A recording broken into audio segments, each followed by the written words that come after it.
Tere tulemast Talendikogemuse labori 12. episoodi. Mina olen Kristina ja minuga on Fontesest täna siin Mattis ja Ilmar. Tere! Tervist! Tere!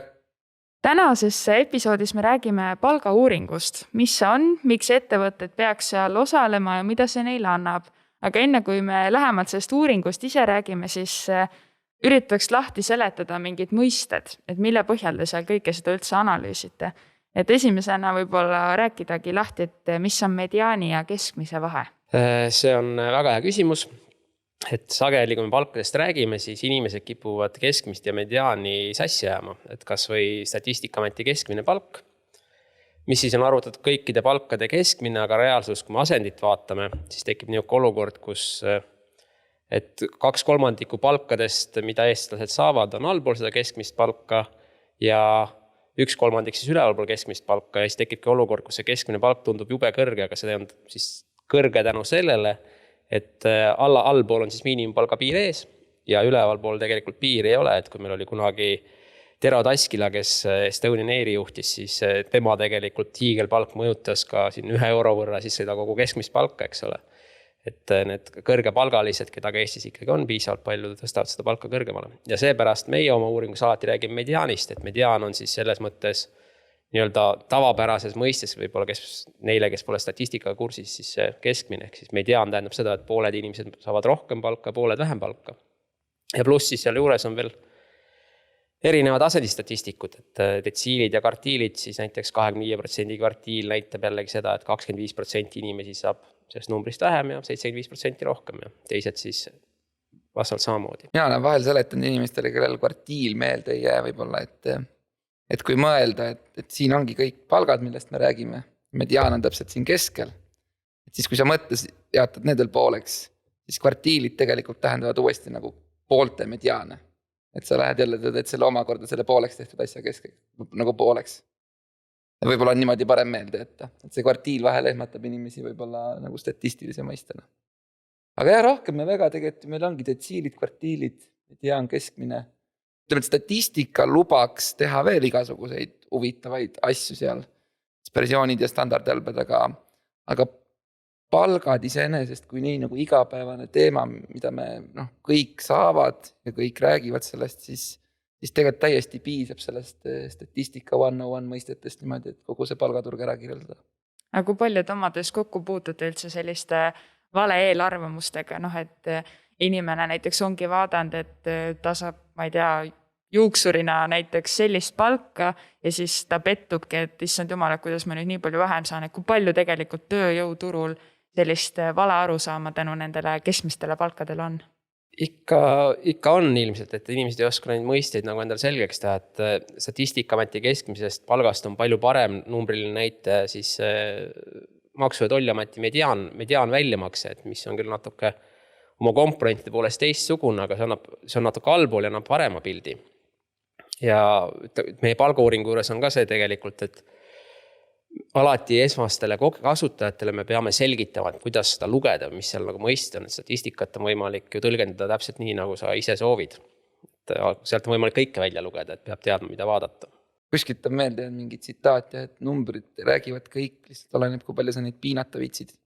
Et tegelikult sa võidki, nagu Ilmar ütles, täpselt näha sealt seda, mis sa tahad näha. Võib-olla ka selle, et me nagu ei taha liiga palju neid erinevaid mõisteid võtta, et teha need konkreetselt 2-3 tükki selgeks ja et räägime nendest. Jah, ma arvan ka, et vahel ikka on nagu neid just Statistikaameti keskmine palk vahel nagu jääb ette inimestele. Teine asi, mida ma olen ka pannud ikkagi palju turul tähele, et see ei ole nüüd päris sama teema, et tahetakse see bruto ja neto sassi. Ja siis ongi, et kuskilt on olemas mingi Statistikaameti keskmine, siis palju parem on see Maksu- ja Tolliameti mediaan väljamakse, aga siis, et mis on neto, mis on bruto, ja keegi on järsku ilgelt pahan, et võrdab umbes netot brutoga ja siis mõtleb, et miks ma nii palju vähem raha saan. Et need on jäsksed stampmõisted, mis ikkagi peaks endale ennem selgeks tegema, kui lennata pea ees mingisse palgavaidlusesse. Aga kust kohast teie üldse need andmed sinna palgauuringusse saate? Kas see on Fontese mingi enda üleskutse või ostate teie ka kuskilt need andmed sisse, et seejärel neid analüüsida? Me kutsume inimesi või organisatsioone siis, eelkõige me saame oma andmed organisatsioonide personalijuhtide käest või finantsjuhtide raamatupidajate käest ja me kutsume neid osalema väga aktiivselt sinna uuringusse ja tegelikult on see ikkagi selline käsi peseb kätt olukord, et me ei võitle nagu viimase hingetõmbeni, et palun andke oma andmed siia, vaid me alati läheneme sellele niimoodi, et see on ka nende organisatsioonide jaoks väga kasulik, et nad need sinna annavad. Üks asi on selle uuringu hinnastamine hiljem, et kui nad on need andmed sinna andnud, et siis muutub see hind enda jaoks apetiitsemaks, selle kogu paketi hind. Aga teine asi ja mis mina tahaks arvata on tegelikult ikkagi olulisem nende klientide jaoks on hilisem kasutegur sellest, et need andmed sinna andnud on ja kui nad siis need tulemused ostavad, et siis nad saavad lihtsamini teha erinevaid analüüse ja nagu võrrelda enda palgaandmeid vasta turgu siis. Et neid hiljem sinna sisestama hakata on keerulisem. Aga üldiselt jah, et organisatsioonid ise annavad meile. Meie oleme omalt poolt suutnud tagada väga tugeva, selles mõttes anonüümsuse meie käest, need andmed kuskil ei liigu. Ja mina Elmar isegi analüütikutena, et ega me neid tegelikult ei vaata nüüd niimoodi, et siin on see inimene mind hästi huvitab, mis ta palka saab, et see andmemassiiv on nii suur, et me vaatame ikkagi trende suuremas plaanis, et selles mõttes see on ka ära kadunud, võib-olla varem seda on rohkem olnud, et ollakse nagu natukene paranoilised, et issand jumal, ma annan palga andmed välja, mis nüüd saab, et ilmselt oma pika ajalooga ja sellise stabiilsusega on Fontes suutnud ikkagi tekitada olukorra, et meil see ei ole enam nii teema, et need andmed kuhugi meie käest lekiksid või et sealt tuleks mingisugust anonüümsusprobleemi. Ja võtame juurde selle, et see massiiv on väga suur, et meil on, kui kõik uuringud kokku vaadata, siis on üle 400 organisatsiooni ja 70 000 ametikoha, et sealt tegelikult see kõik nagu ühtlustab statistiliselt ära. Aga väga oluline point, mille pärast meil on nagu 2 paketti, et uuringus on võimalik osaleda tasuta ja kui sa tahad hiljem väga detailseid tulemusi, siis sa pead nagu selle uuringu tulemused ostma. Et loomulikult, kui sa osaled tasuta, siis sa saad mingi info ka üldisel kujul tagasi. Aga mis selle tegelikult nagu tõeline väärtus selle juures on, või mida mina näen väga hea väärtusena, on siis see, et see palgauuringus osalemine tähendab põhimõtteliselt seda, et võetakse välja suur Exceli tabel, kus on siis kõik ametikohad sees. Nad on pandud tööperedesse, näiteks personalijuhtimise tööpere, raamatupidamise tööpere, töölised ja nii edasi. Ja seal ees on veel tööperedel on omakorda veel ka tasemed. Ja mida tegelikult ettevõte tänu sellele saab, kui ta meil uuringus osaleb, on see, et ta saab oma selles mõttes ametikohad, mis esmapilgul tunduvad võib-olla mitte võrreldavad, näiteks juristi, kuidas ma võrdlen töölisega, kuidas nende palgad peaks omavahel suhestuma, et palju keerulisemat tööd see jurist teeb. Et siis tänu sellele osalemisele nad saavad tegelikult oma ametikohad kõik läbi punktiväärtust ühel joonel ja neil on võimalik oma ametikohti võrrelda. Et ainuüksi see on nagu piisav argument minu meelest, kui ma oleks ettevõtte juht või personalijuht ja mul oleks palkadega probleem, siis see oleks minu jaoks piisav argument, et osaleda. Ma saan asjad nagu korda enda jaoks. Sealt siis on järgmine samm juba hakata võib-olla oma palkadele süsteemselt lähenema. No sa tõid siin juba päris sellist mitu tugevat kasu välja, et kas Matis, sul on ka täiendada veel, et miks need ettevõtted üldse peaks seal palgauuringus veel osalema? Ma olen selles mõttes 10 küljega nõus nagu Ilmari selle koha pealt just, et esimene samm võikski olla, et maja siseselt saada asjad korda, et see õiglus saada seal paika. Ja Ilmari poole sõnaga puudutas ka meil seda tööperede süsteemi, et jah, ma olen näinud nagu varem ka ettevõtteid, kes võib-olla kõigepealt arvad, et see tagasi tuleb või see, mis ta saab sealt uuringust, on lihtsalt mingisugune numbrite jada, aga tegelikult see süstemaatilisus, kuidas Fontes läheneb sellele uuringule, isegi kui me ei räägi veel palkadest, on kindlasti tore. Ja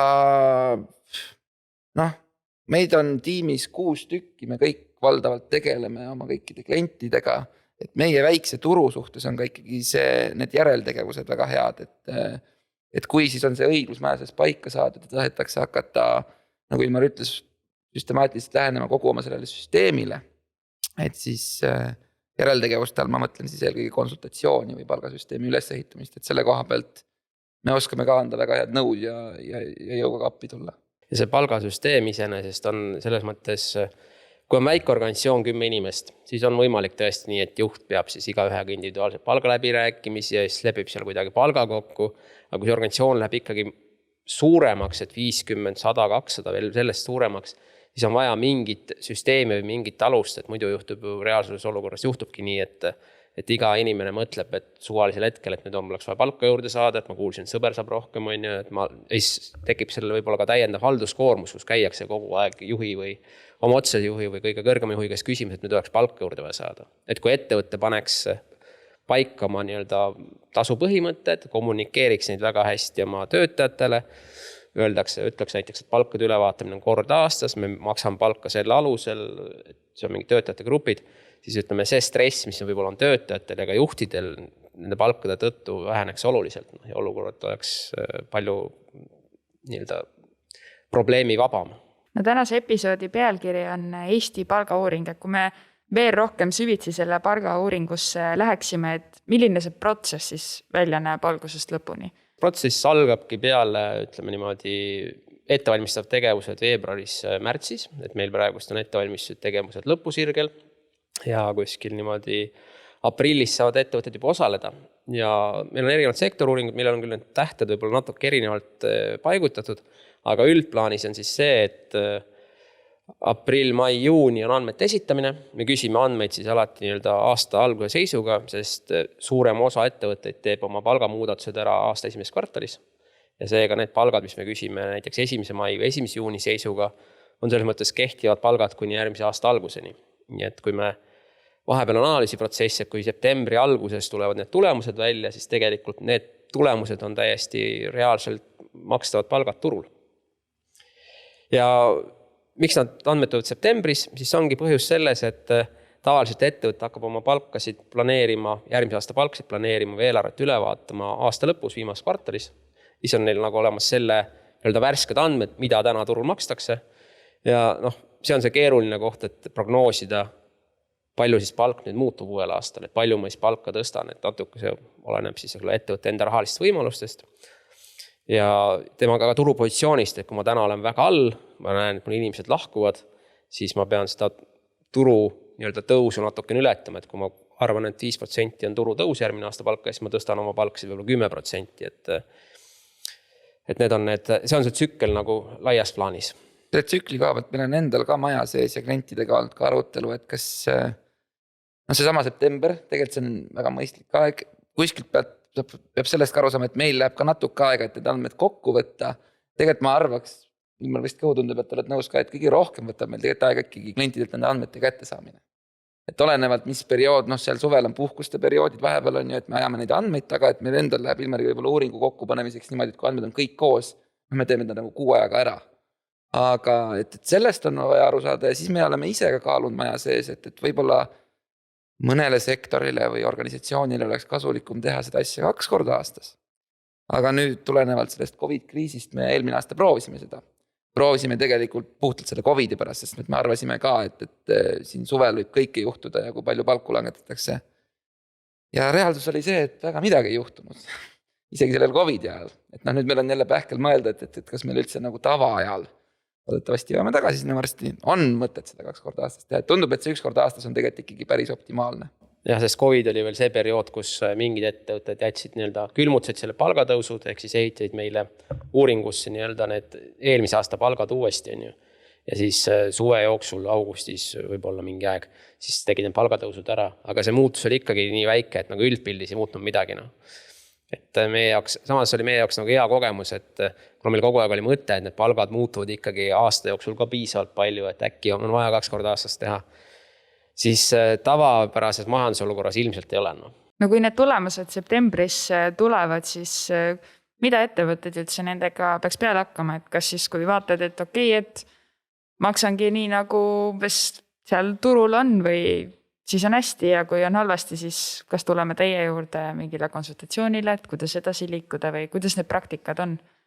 See ikkagi oleneb väga ettevõttest, mis neil nagu parajasti, kus seisus nad on nad väga kasvamisfaasis, on nad eelmine aasta alustanud, on nad tegemas oma mingit 4 investeerimisringi, on nad 30-aastane tootmisettevõte. Et tulenevalt siis selle ettevõtte seisust või vanusest või hetkest, kus ta oma arengurajal on hetkel, on ettevõtetel erinevad soovid. Aga valdavalt jah, kui me võtame mingisuguse keskpärase lähenemise, siis võiks ettevõtte kõigepealt selle, kas see on personalijuht või on ta finantsjuht, võiks selle palgauuringuga tutvuda. Vaadata, mis üldiselt viimane aasta juhtunud on, hakata minema nii-öelda üldisemast kitsamaks üldisemalt ma mõtlen siis, et me toome seal välja ka terve turupalga muutused. Minna vaadata kõigepealt seda, siis minna nagu natuke täpsemalt, vaadata võib-olla palgaklasside või ütleme siis tööväärtustasemete kaupa, et mitte minna veel päris ametikohta sisse, aga vaadata, et võt sellisel tasemel, mingisugune alamtase, kus meil on koristajad, töölised, poemüüjad, et mis seal juhtus palkadega. Ja siis juba hakata täpsemalt vaatama ennast huvitavaid ametikohta niimoodi tööperede näitel, mis seal palkadega on toimunud. Ja siit järgmine samm võiks siis olla, et kas ettevõte on sellel aastal, kindlasti oleneb ka majandustulemustest, otsustanud kõikide enda töötajate palgad viia mingile ühele tasemele või siis teha kõikidele mingisuguselt tasemelt mingisugune palgatõus, et siin on nagu natuke erinev. Ja meie Fontesega anname kaasa ühe päris tugeva palgatööriista selle koha pealt, mis peaks aitama neid otsuseid siis teha. Lõpptulemus on ikkagi see, et mille jaoks uuringus osaletakse, on see, et näha, et palju ma siis palka pean tõstma või et kellel ma pean palka tõstma. Ma ise soovitaks, et ütleme siin mingid aastad tagasi, eriti avalikus teenistuses või ütleme rohkem kui 5-6 aastat tagasi oli väga populaarne see, et tõstame kõigil diferentseeritult, on ju. Et mingid palgaerisusi ei tee, olenevalt sellest siis, kuidas see konkreetne inimene nagu tööd tegi, et tegelikult peaks neid, soovitus on ikkagi, et selles mõttes, et raha efektiivsemalt juhtida, oleks vaja võib-olla diferentseerida, ehk siis väga tublile töötajale, kes on turu suhtes alamakstud, temale peaks nagu kõige rohkem seda palka tõstma või temaga peaks esmajärjekorras tegelema. Ja võib-olla sellel inimesel, kes ei ole nii hästi sellel aastal hakkama saanud ja kelle palgatase on ka väga korralik, siis tema võiks sellel aastal jätta üldse puutumata, et võib-olla ei muudaks üldse palka ühel aastal. Võib-olla võikski võtta äkki 3 nagu väga suure trendina kokku, et mida sa saad teha palgauuringuga. Et esimene on lihtsalt nice to know, mis ongi need trendid, mis toimub turul. Meil on seal ka üks küsimustik osa, mis on natuke jutustav, et kes saab kus massaaži ja kes saab kus prillitoetust, on ju. Teine on see, et mida teha olemasolevate töötajatega. Ehk siis kas tõsta, üldse mitte tõsta, võib-olla ka kellelegi langendada, kuidas need turusuhtes on. Ja 3. asi, mille koha pealt palgauuring siis aitab, on, et uute töötajate tööle võtmine, ütleme järgneval aastal. Et neid me ka ikkagi vaadatakse tihtipeale lahus, et kui sul on inimene 5 aastat majas olnud, siis tema palgapoliitika võiks olla natuke teistsugune võib-olla kui see, kes värskelt tänavalt sisse astub. Ja suurem osa ettevõtted, kes meil osalevad, toimetavad nende uuringuga ikka ise, et meie poole pöörutakse nagu täiendavalt abi saamiseks mingitel juhtul ka oma palgasüsteemi teha, või üle vaadata, et siis see on see ekspertsus võib-olla aitab meil kaasa. Ja teine asi on, ma toon ühe väga hea näite, et meil on üks organisatsioon, kes iga aasta ta korrigeerib neid palkasid ka ja iga aasta võtab meilt siis eksperthinnangu. Eksperthinnang on siis selline asi, et me võtame selle palgatabeli lahti või palgatööriste lahti, mis neil on. Ja siis ma paneks, mina või Matis paneme ennast ise nagu selles mõttes personalijuhi rolli, teeme selle täieliku analüüsi nende töötajate tööliste palkade koha pealt ära või ametikohtade palkade koha pealt ära ja teeme siis omad järeldused, et kui mina oleks personalijuht, siis mida mina teeks või mina oleks juht ja anname soovitused. Ja kuna see ettevõte tellib selle eksperthinnangu iga aasta, siis mul ausalt öeldes viimased aasta mul polegi midagi soovitada olnud, et kõik on nagu selles mõttes ideaalses korras, et nende jaoks on see natukene võib-olla selline valideerimise eesmärgil, et kas meil ikka on kõik korras, et ma igaks juhuks, kuigi ma oleme ise teinud juhtkonnas arutanud, me võtame ka teise või 3. osapoole hinnangu oma nendele muudatustele, et kas kõik on nii nagu peab. No kui sa ise lähed hindama, kas siis ikkagi tekib alati soov nendel palka tõsta, kes vähem palka saavad, et tuleb siuke maailmapäästja tunne sisse või kuidas sa tunned, kui sa nüüd ausalt mõtled? Ei, ma tegelikult see on nii ja naa, et mõnikord on täiesti arusaamatu, miks inimene saab sellisel ametikohal sellist palka, on ju. Ja teinekord on tõesti nii, et sa vaatad ametikohti, mis on sarnased, aga siis ühel on oluliselt kõrgem palk kui teisel ja siis sa vaatad, et üks variant, mida sa vaadata on see, et üks on mees, on teine naine, on ju, tekib kohe küsimus, et kas siin on sooline diskrimineerimine.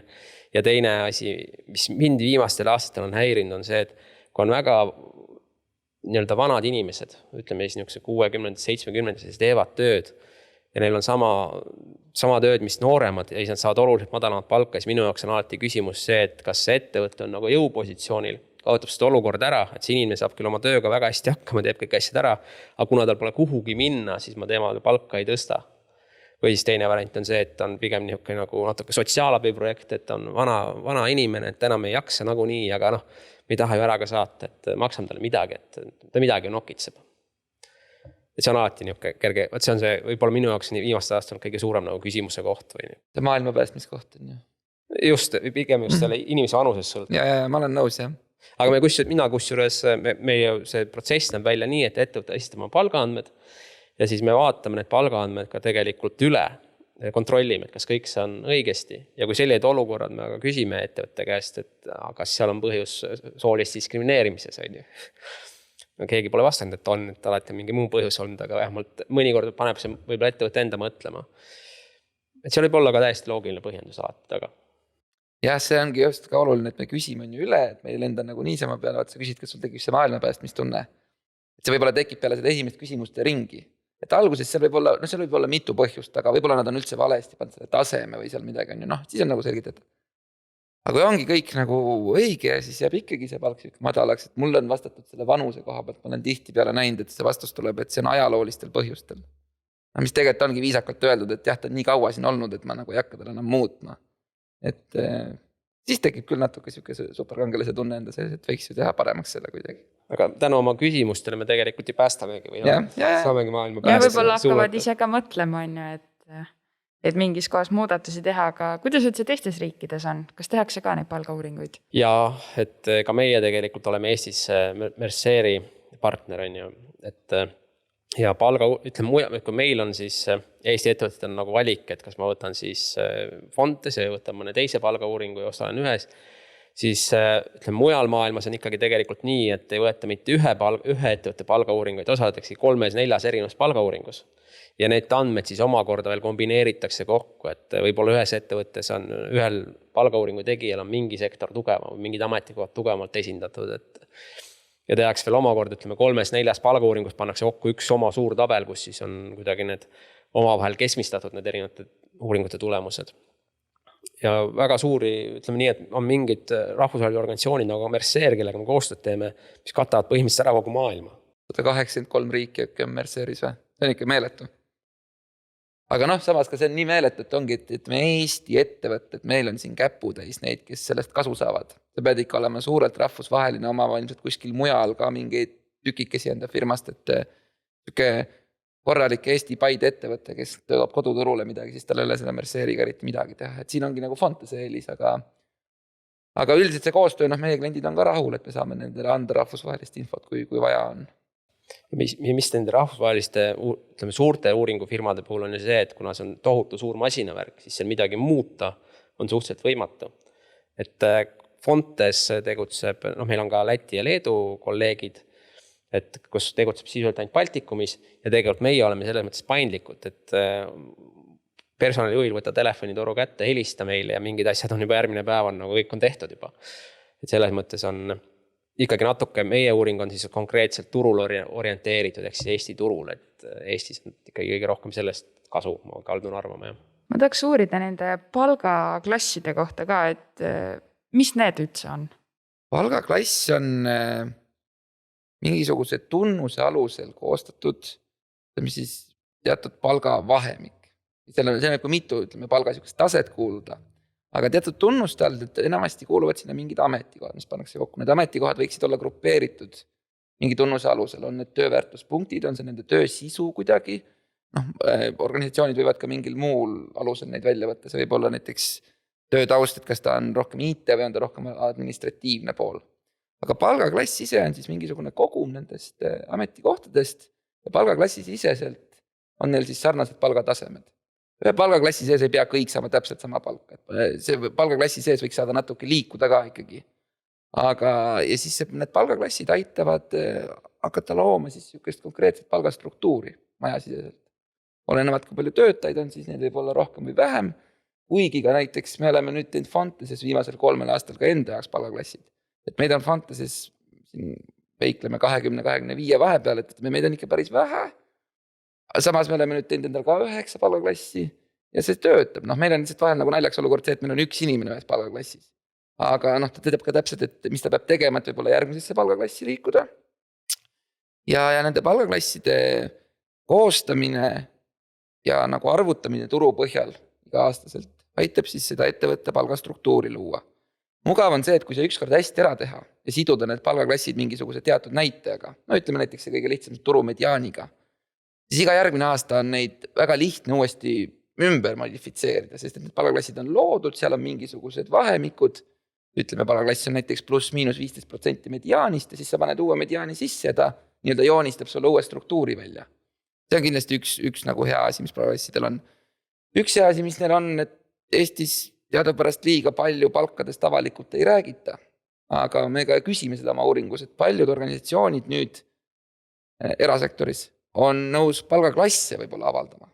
Jah, ma ei ütle, et ütleme, et ma ei tea täpselt, mis minu nagu kolleeg täpselt palka saab, aga ma tean, et ta on minuga samas palgaklassis, et me oleme kuskil nagu võrdsetel alustel.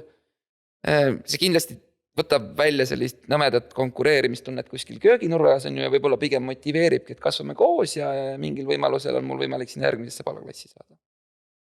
Et jah, tegemist on tööriistaga siis struktureerimaks ettevõtte organisatsiooni palgasüsteemi ja ka heaks peegelduseks töötajatele, kus nad seal paiknevad. See palgaklass tegelikult on ka väga hea selles mõttes, et inimesed ei jää nagu turust maha, et on näite lihtsalt on ju, et on üks palgaklass spetsialistid, nende palgavahemik on siis 1400 kuni 1600 eurot on ju, mis siis on seotud turumediaaniga, et turumediaan siis 1500 näiteks.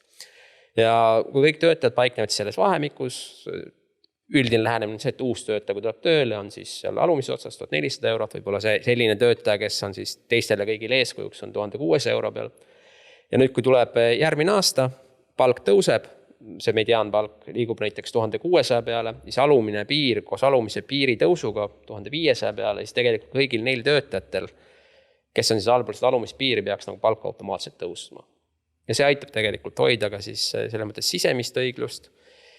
Ja samas, kuna kui ülemine piir tõuseb, siis kui mingi inimene, kes on täna on väga hea töötaja, aga järgmine aasta ei pruugi hea töötaja olla, siis mina ei pea temal palka ju tõstma otseselt juhina. Et siis tema liigub vaikselt selles palgaklassis sees allapoole tipptegijast võib-olla mitte nii tipptegijani. No mis on kõige olulisem siis nende palkade maksmise juures ettevõttel jälgida? Kõige olulisem tegelikult palgasüsteemi juures on kommunikatsioon, et töötajatel oleks kommunikeeritud, mis alustel me palka maksame, kuidas me palka maksame, kuidas see palk muutub. Et ei pea olemagi väga detailsed numbrid, hea on, kui on mingid vahemikud teada või mingid alused teada, aga mida rohkem selle palga kohta infot on, seda vähem on neid küsimusi. Et me oleme teinud ka rahulolu ja pühendumusuuringuid, ja siis alati nagu kõige negatiivsem plokk on alati, millega inimesed kõige vähem rahul on palk alati. Et see on paratamatus, see ilmselt jääb niimoodi aegade lõpuni, aga mida paremini see palgasüsteem on kommunikeeritud, kas või selles võtmes, et näete, et turutase on siin, et meie oleme turuga võrreldes võib-olla hästi maksud, me peame olemegi turuga täpselt õiges kohas, et siis see töötajate rahulolematus ka sellega väheneb ja jällegi üks niisugune keeruline teema on nagu võib-olla laua pealt maas ja saab tegeleda nagu põhitööga. Tuleb ka meelde mitmeid näiteid, et see rahulolu uuring, kus meil on see tasustamise blokk siis sees, et tegelikult ei ole nagu, ma võin teha samal ajal 2 rahulolu uuringut. Üks on võib-olla avalik sektor kuskil mingi palgatase täiesti maas peaaegu miinimumpalgad. Teine on korralik IT startup, maksavad 4000 eurot keskmiselt. Selle tasustamise bloki keskmiselt tulemused on umbes samad. See, mis nad siis hindavad oma emotsionaalselt, kui rahul nad selle palgasüsteemi kommunikatsiooniga on. Ehk siis jah, toetades Ilmari seda, et siin ei ole nagu tegelikult see nüüd nii oluline, et ma saan nii palju või nii vähe, vaid just see, et nad saaksid aru. Vahel võib ka olla see näiteks küsimus seal rahul uuringus, et kas ma olen rahul oma tänase palgatasemega. Sellele on isegi päris hästi vastatud. Järgmine väide on, ma tean, mida ma pean tegema, et palka juurde saada. Ja selle siis keskmine on seal täiesti punases. Ja siis tekibki ka küsimus, et kuidas see saab niimoodi olla, et kindlasti võib-olla kõige tippjuht seal ütlebki, et ma olen saavutanud selle organisatsiooni palgataseme ülemise ääre on ju. Kõik ülejäänud töötajad võiksid ju kuidagi aru saada, et mis siis on, mida nad tegema peavad edasi pürgida. Ja ma arvan, et siia kõrvale tegelikult see kommunikatsioon on nii oluline asi, et ei tahakski tuua midagi välja. Et see võiks jääda nagu kõlama, et see meie ikka Fontesiga üritame seda juurutada, räägime igal pool seda, et see on nii tugev mõte, et see võikski kinni jääda siia. Jah, et teid kuulates siis tõesti nagu, kui sa allkirjastad kas või seda töölepingut, seal on ju alati ka palk või see tunnitasu, mis sa saama hakkad. Et kui muudes punktides on mingid alampunktid, et miks ei võiks siis seal summa juures olla, et umbes, et saada umbes kõrgema palka, pead olema näiteks läbinud katseaja või see tegelikult isegi tihti veel on kirjas, et peale katseaega näiteks tõuseb, aga ongi sealt edasi, et kas tööstaaži põhjal mingite muude näitajate alusel, et et see on tõesti, et mina kui lihtsalt tavaline inimene tööjõuturul on ju, et see tegelikult oleks väga-väga hea asi, mida teada. Et siis ei saa ju viriseda ka, kui sa ise ikkagi ei viitsi nii palju vaeva näha, et sellel palgaredelil ülespoole minna, et siis ei saa ju ka kedagi süüdistada, et mitte, et keegi lihtsalt niisama ei tõsta seda. Ma võin siia tuua veel ka näite, et ikka käiakse küsimas mu enda sõbrad tuttavad, et noh, kuna teatakse, et ma töötan palgaanalüütikuna on ju, noh, ega ma neile uuesti konfidentsiaalsuse põhimõtetega ma neile nagu palganumbrid ette ei saa visata, aga nõu tullakse ikka küsima, et kuule, Mattis, ma vahetan töökohta on ju, et käisin rääkimas, kui jõle kehva palka pakuvad mulle. Kuulan siis ära, mis see palk on ja siis küsin, ja mis edasi lubati? Ei tea. Ja siis mul teeb ka alati küsimus, et mine siis räägi ära see, et võib-olla on tegemist jälle mingi startupiga, kes otsivad ilgeid overperformereid on ju, et võib-olla sulle öeldakse, et kui sa aasta aega teed siukse asja ära, me anname sulle poole juurde. Noh, mis ei ole tavapärane praktika, aga võib olla.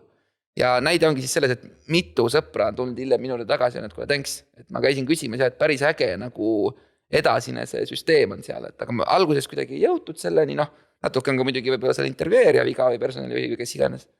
Aga et hästi tugevalt tuleb ikka jah, nagu süveneda natuke rohkem, mis edasi saab peale seda, kui me nüüd selle esimese käesurumise ära teeme selle palganumbri koha pealt. Ja mis on tegelikult oluline, võib-olla nendel inimestel teada just, kes kandideerivad kuhugi või läheb kuhugi tööle, on aru saada natukene, või kui sa lähed sinna tööintervjuule, siis võib-olla uuridagi natuke tausta, kas teil on olemas palgasüsteem, on olemas palgaklassid.